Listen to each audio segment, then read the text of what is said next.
Presented by RK Music.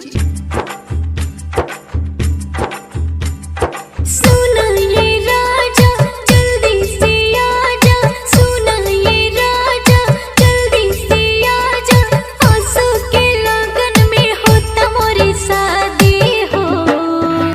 मारूब जहर खा के ए राजा ले जा हमके भगा के, ए राजा ले जा हमके भगा के। सुनो ए रानी सच कहतानी, जल्दी से गाड़ी धक्के आवतानी, दुनिया से हम ना डेराइब हो, तोहके दुल्हन बनाइब ए हो जान, तोहके दुल्हन बनाइब ए हो जान, तोहके दुल्हन बनाइब।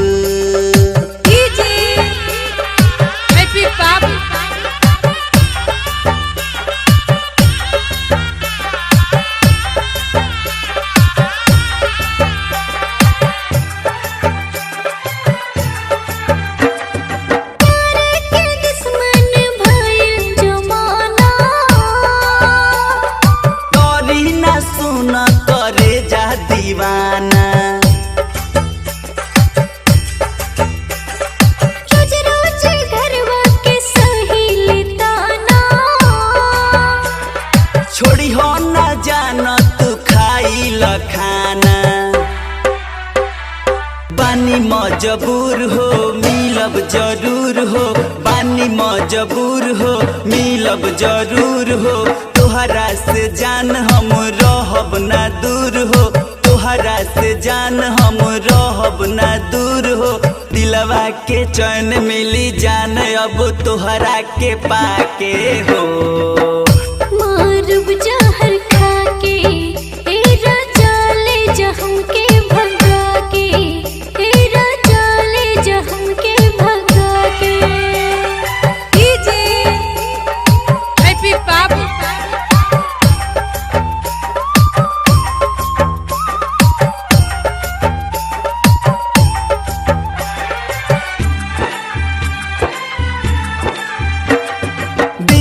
हम पहुँचे पूर्णिमा हो सुख के, भैया हो बिगले मोबाइल पूछ के, एकरा मोबाइल से करता रू बात हो,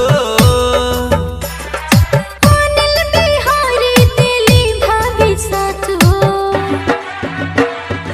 आशा के दिया तूहे जरवले, तोहरा से राजा बात करवले, आशा के दिया तूहे जरवले, तोहरा से राजा बात करवले, जाने अपन दे दे हमरो राना आइब हो।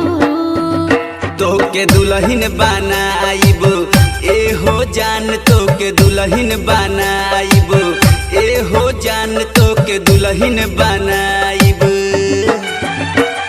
सुना ये राजा जल्दी से आजा, सुना ये राजा जल्दी से आजा, आंसू के लगन में होता मोरी शादी हो। मारूब जहर खा के ए राजा ले जा हमके भगा के, ए राजा ले जा हमके भगा के। सुनो ए रानी सच कहतानी, जल्दी से गाड़ी धक्के आवतानी, दुनिया से हम ना डेराइब हो, तोहके दुल्हन बनाइब ए हो जान, तोहके दुल्हन बनाइब ए हो जान, तोहके दुल्हन बनाइब। RK Recording Studio, Gopalganj.